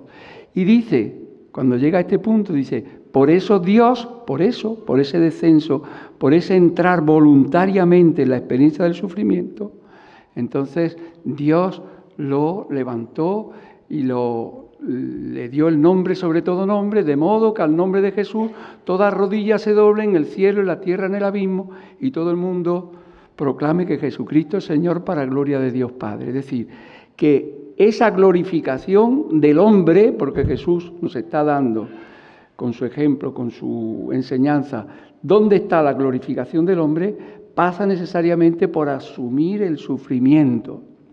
Yo pienso que este mensaje, que por supuesto es muy difícil en esta sociedad de aceptar, de proclamar, y que nos da miedo incluso a los curas decirlo y decirlo con rotundidad, es extraordinariamente beneficioso, es la respuesta que el enfermo terminal necesita. Hemos estado hablando de acompañamiento. Por supuesto que el acompañamiento, con todo lo que se ha dicho, no solamente es necesario, sino que es una maravilla. Pero yo siempre digo, el enfermo al final está solo. Está solo porque la experiencia que está viviendo no la está viviendo nadie de los que están alrededor. Él vive completamente una experiencia en su interior de soledad.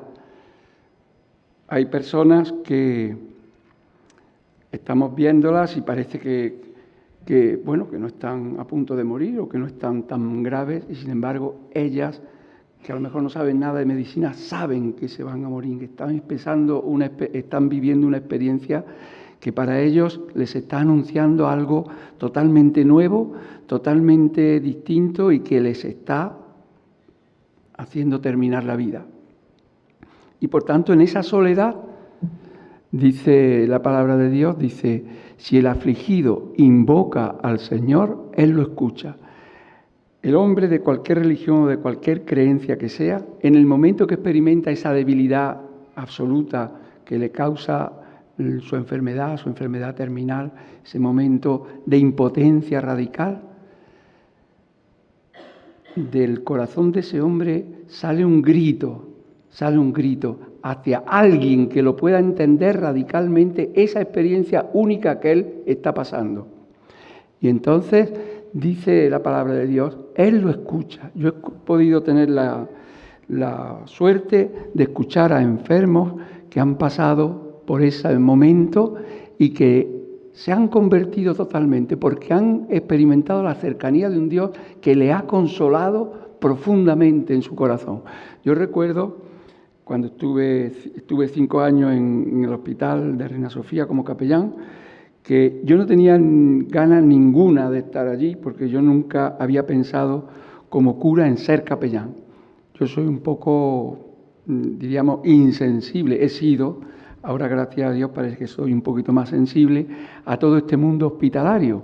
Yo creo que como muchos que estamos un poco en la vida activa, lo que diríamos, valoramos es que yo pueda hacer, que vengo, que voy, que hago las cosas, que tal, que me valgo por mí mismo, que tengo ideas, que salen proyectos adelante.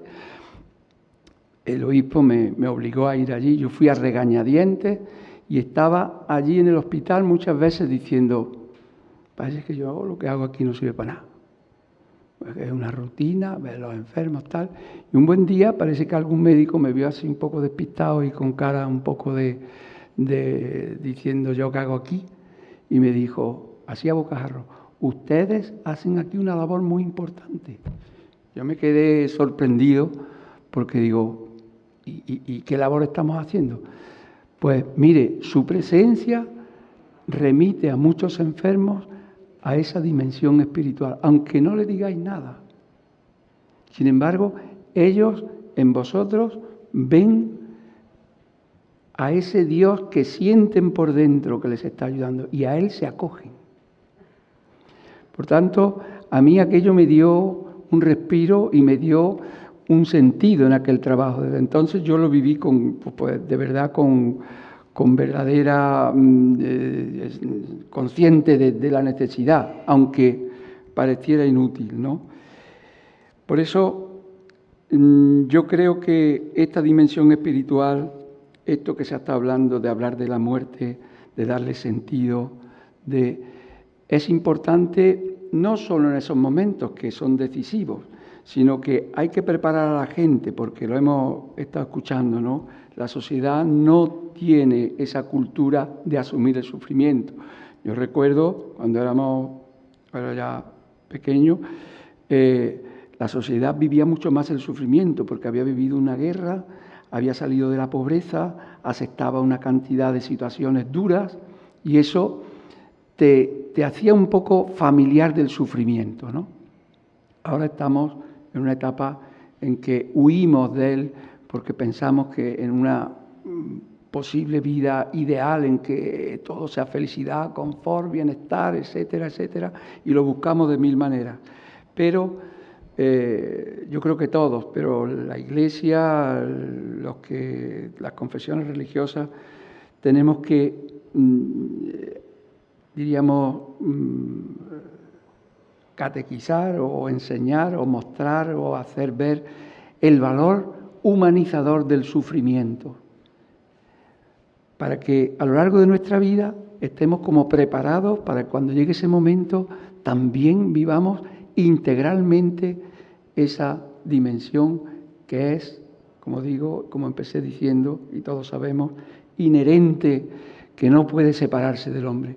Cuando el hombre vive huyendo del sufrimiento, vive dividido, vive infeliz, vive amenazado, vive con miedo. Cuando vamos uniendo todas las dimensiones de nuestro ser y todas las experiencias, las vamos unificando y dándole sentido, el hombre puede vivir feliz y afrontar también esos momentos terminales con paz, sabiendo y asumiendo que ha llegado el final de su vida y, por tanto, aceptando con dignidad y con valor ese momento también importante. Pues nada más. Muchas gracias. Muchas gracias, don Joaquín. Y me gustaría empezar un turno de preguntas, para lo que pido a los intervinientes que suban aquí a la mesa. Y quien quiera hacer alguna pregunta se dirige a alguno de ellos.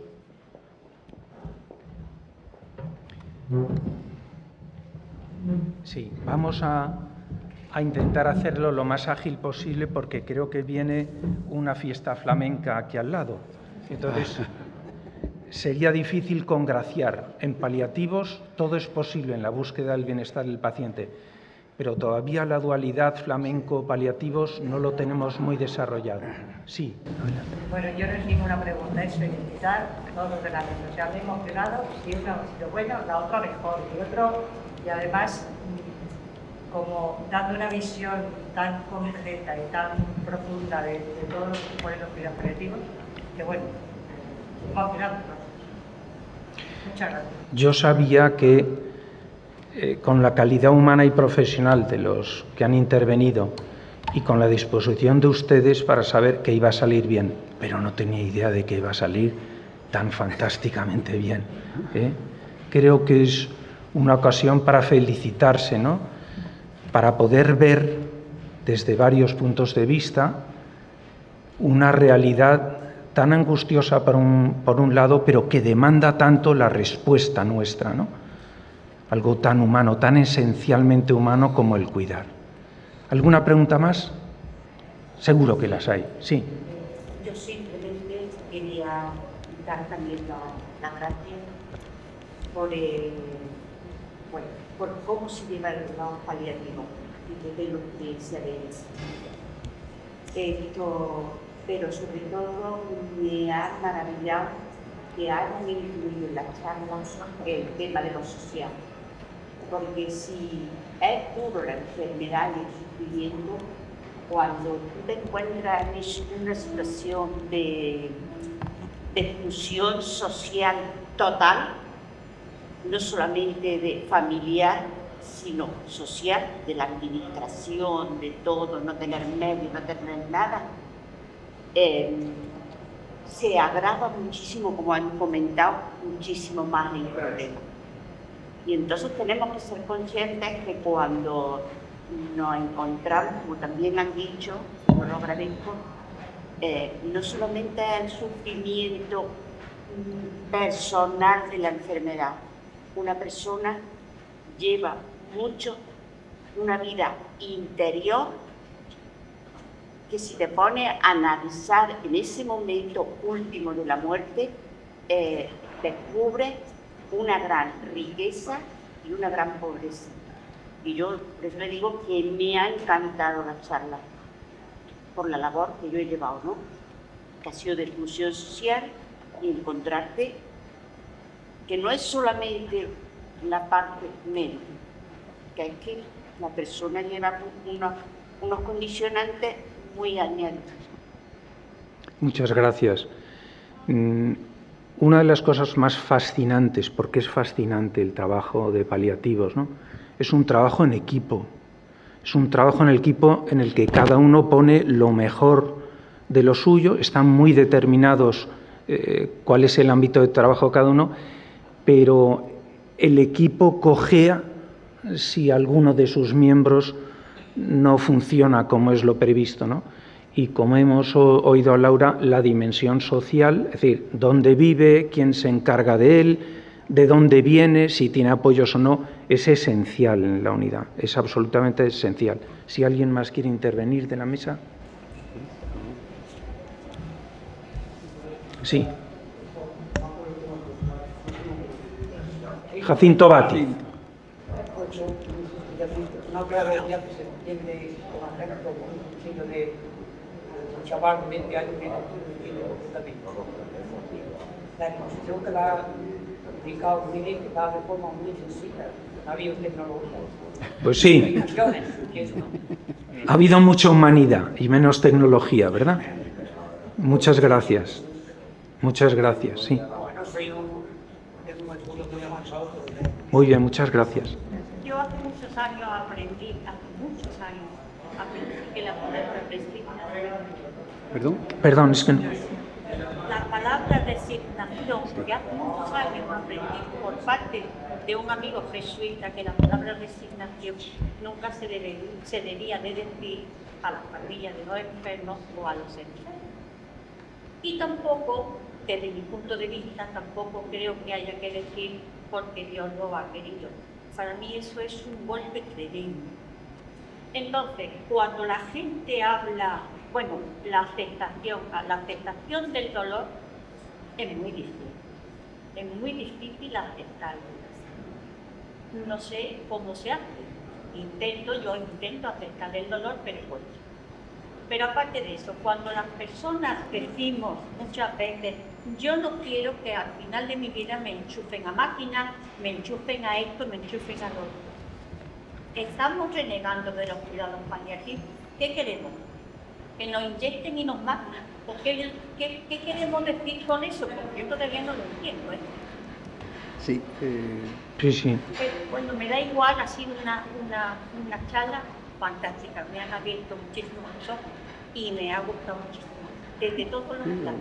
Muy interesante. Gracias, pero es una pregunta muy importante que se responda aquí, es muy importante, porque estamos en un terreno en el que si no sabemos utilizar los términos, y los términos son palabras que nos damos para concederles un significado, si no lo hacemos muy claro, no solo no se resuelve o no se sabe más, sino que se confunde. Si cualquiera de la mesa quiere intervenir para... Bueno, yo creo que cuando un paciente dice que no quiere que le enchufen aparatos ni tubos, etcétera, lo que está pidiendo es que no nos ensañemos con él, que no nos empeñemos en prolongar una vida que está llegando a su fin y que no le hagamos sufrir más que la propia enfermedad. Eso lo tenemos que respetar. Sería una mala práctica médica si nosotros siguiéramos insistiendo. Por lo tanto, tenemos que respetarlo y respetándolo no estamos haciendo mal y dejando que el paciente se muera y tenemos que culpabilizarnos de que hemos provocado la muerte de él. No. Yo creo que la vida comienza al principio cuando nacemos, desde el momento que empezamos a caminar, estamos caminando hacia la muerte, ese es nuestro final. Tenemos que asumirla como una etapa natural de la vida. Y lo que tenemos que hacer es, si mientras está llegando la muerte se produce sufrimiento y lo podemos aliviar, lo aliviamos. Y si no, lo que tenemos que tratar es dejar que el paciente se vaya cuando se tenga que ir, sin retenerlo, pero sin empujarlo, ¿vale? Yo siempre he pedido que cuando me toque irme, que tenga una mano amiga al lado, no para que me empuje y me vaya antes, no para que me retenga y no me vaya cuando me tenga que ir, sino para que me agarre y esté ayudándome mientras llega mi muerte a que no sufra. Gracias. Creo entrever... Sí, un momentito. Creo entrever que hay... Sí, que puede haber una cierta inquietud con respecto a alguna de las herramientas que tiene cuidados paliativos para mejorar la vida restante de ese paciente. Y en ese sentido me gustaría, si el doctor Hierro nos insiste un poco más en la diferencia entre las distintas herramientas que hay. Esencialmente, cuidados paliativos, como nos ha dicho muy bien el doctor, dispone de unas herramientas para cuando ese sufrimiento es de tal magnitud y es tan poco controlable que hay que bajar la conciencia del paciente para que pueda soportarlo. Obviamente, con el paciente, explicándole al paciente y, desde luego, con la autorización del paciente. Sí,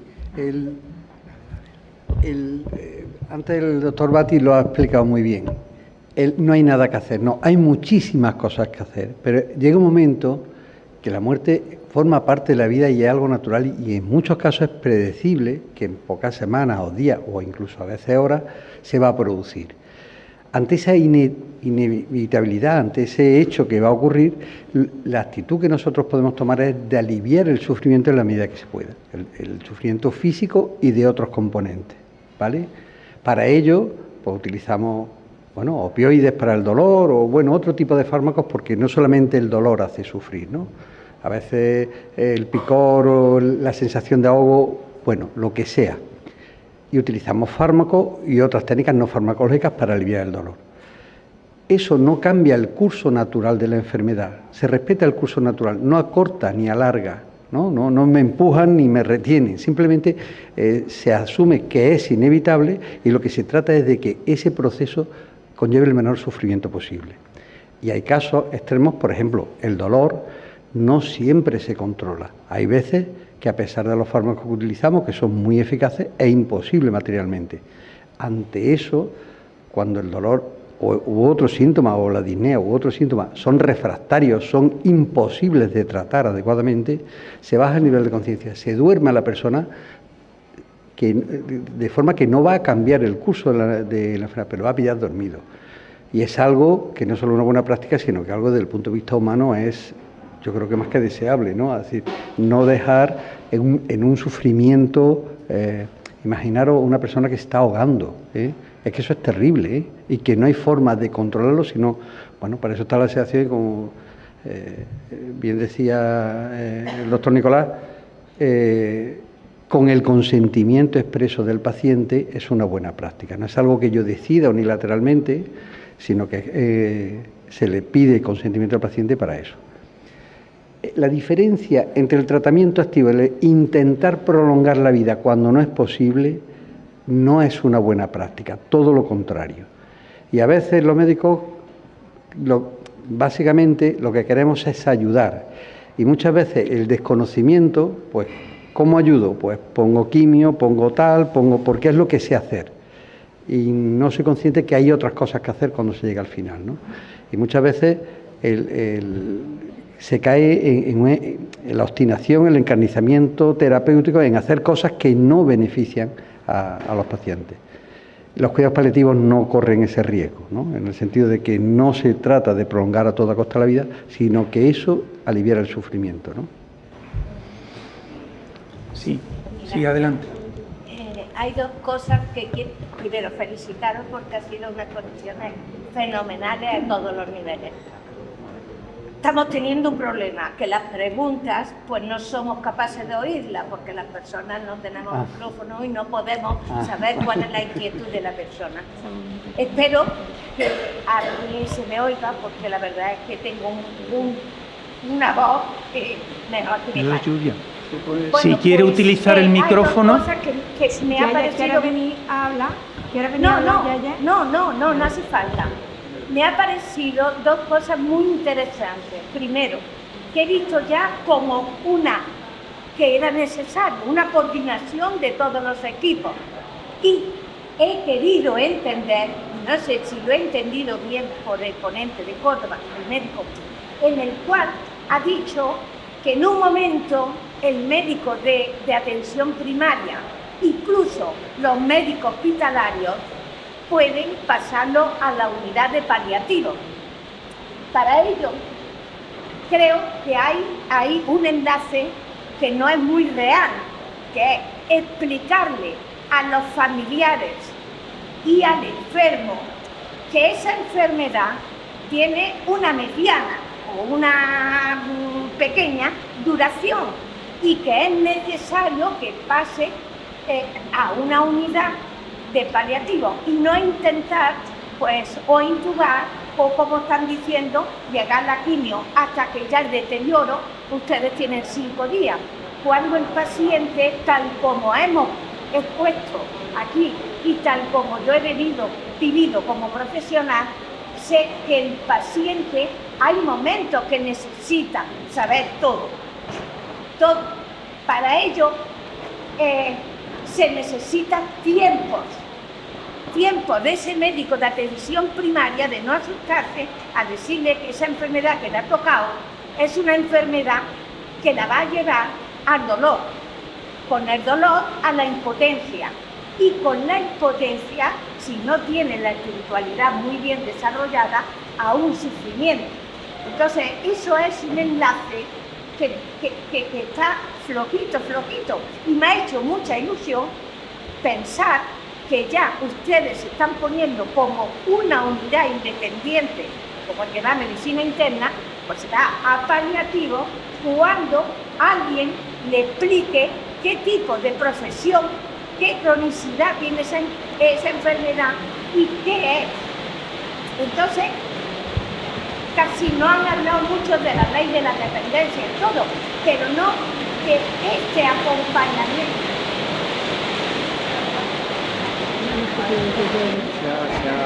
La lluvia no nos deja, pero muchas gracias por esa intervención. Si hay alguna pregunta más antes de que se nos caiga el techo, sí.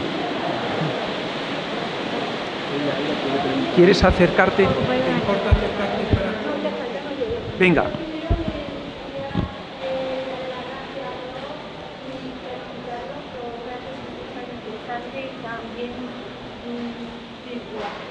Y es verdad, digo que hace falta un hospital de estancia media y larga, pero se cerró ese día. ¿Perdón? Teníamos los Morales, el hospital de los Morales. Yo trabajé 11 años, teníamos índice de mortalidad, tenemos índice de mortandad. Muchos venían, como decían, despreciados, porque le habían dicho en cuenta, aquí ya no hay nada que hacer, en algún sitio, y no tenían para llevárselo al domicilio, o decidían no llevárselo, y iban a los Morales. Y aquí se dio un problema. Y sin embargo se cerró, con el gran dolor para profesionales de todos. Sin embargo, hace falta. No entiendo, bueno, sí. Concretamente en Andalucía todas las provincias tienen ese hospital de media larga estancia, salvo Córdoba, que efectivamente tiene los Morales. Hubo un proyecto de pasarlo a servicios sociales para hacer una especie de residencia medicalizada, o ese hospital de media larga estancia, o bueno, como se le quiera denominar. Es verdad que coincidió la crisis del 2008 y todo ese proyecto se vino abajo, y al final ni una cosa ni otra. Pero sí es una necesidad tremenda porque hay personas que no tienen. Quería contestar lo que comentaba. Sí, nos queda mucho por hacer porque, como decía, los médicos, los sanitarios, las enfermeras, somos producto de la sociedad y la sociedad vive de espalda a la muerte. Y nos cuesta trabajo dar malas noticias, nos cuesta y nos desorienta y nos inquieta y nos agobia. Y muchas veces en esas condiciones no tomamos las mejores decisiones. La cultura, lo que hablamos, las barreras culturales, el ser consciente de la muerte, el saber que la vida tiene un fin y cuándo llega, y tener una información honesta, clara y veraz con el paciente, es de las herramientas más importantes que tenemos. Y nos queda mucho por hacer en eso, sin duda, sin duda.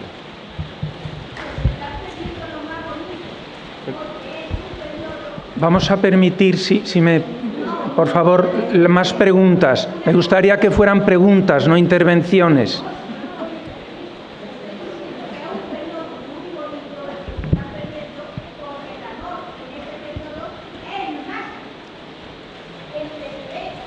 En esos casos es donde la persona nace un amor espontáneo, todos nos deseamos a esa persona. Muy bien, muchas gracias. Lo siento, pero es... Muchas gracias. Adelante si quieres. ¿Sí? Vamos a hacer una última pregunta. Entiendo que ya mucho más tiempo no disponemos de él. Y agradecemos la pregunta. Bueno, me voy a acercar porque yo hablo muy bajito, entonces con permiso voy a dar la espalda. Muchas gracias por la conferencia, la verdad ha sido muy emotiva también, como ha dicho Isabel. Muchísimas gracias. Y sí es verdad que a mí me gustaría destacar dos datos del doctor Yergo. Uno es cuando se deriva muy tarde también, y eso lo hablo como familiar, como hija de un paciente paliativo y también como enfermera. Y me emociona mucho esto porque me da pena que la gente no pueda disfrutar del servicio de cuidados paliativos. Yo solo pude disfrutar los 4 días y fueron los 4 días donde me sentí más cuidada, con más tranquilidad, y mi padre también. Entonces, ojalá esto empiece a cambiar y también a los sanitarios nos cueste menos hablar de la muerte e incitar un poco más a este servicio que es tan necesario, y también la labor que hacen los trabajadores sociales, que se habla muy poco también en los hospitales. Y luego también me gustaría destacar mucho que, aunque es cierto que somos, también a nivel de Andalucía tenemos un buen plan de cuidados paliativos, en comparación a nivel nacional, siguen faltando. Es una cosa que sigue faltando, es que aquí no me gustaría darle la espalda. Sigue faltando. Gracias. Perdón. Sigue faltando porque al final sí podemos llegar a atender a esos pacientes o al domicilio, pero al final es cierto que muchos pues no, es que no llegan ni a disfrutarlo o llegan muy tarde o le puedes dedicar muy poco tiempo. Y por ejemplo ese es un problema con el que yo me enfrento en mi profesión, que es que me gustaría dedicarle mucho más tiempo del que le puedo dedicar. Y a lo mejor muchos compañeros míos que están aquí también pueden decir lo mismo. Entonces por eso también me parece muy bonito la labor que van a hacer los voluntarios, porque al final yo creo que yo viéndolo en el hospital o en el centro de salud, pues sería muy bonito ver cómo esos pacientes no mueren solos. Aunque lo intentemos, las TCAE, los médicos, las enfermeras, al final vemos muchos pacientes morir solos que no quieren morir solos. Y me parece muy bonito lo que vaya a hacer a nivel de ese voluntariado. Gracias. Gracias por esa bonita intervención. Y es aquí y haciendo esto cuando cambian las cosas, cuando empiezan a cambiar las cosas, cuando la gente sabe lo que es cuidados paliativos, cuando no le da miedo oír la palabra cuidados paliativos.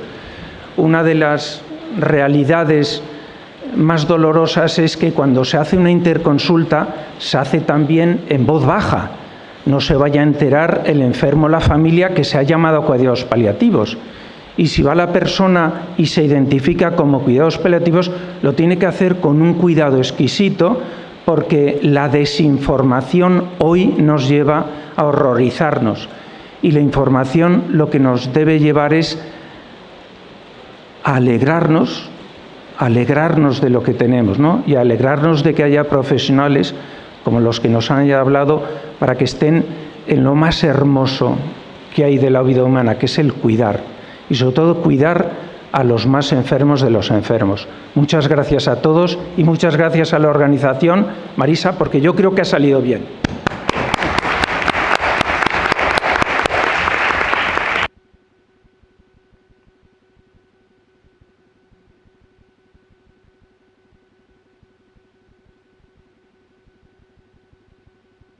El doctor Batiz amablemente se colocará en la salida para firmar, a quien lo quiera, alguno de sus libros sobre cuidados paliativos y la filosofía del cuidar. Ahí estará. Muchas gracias, doctor Batiz.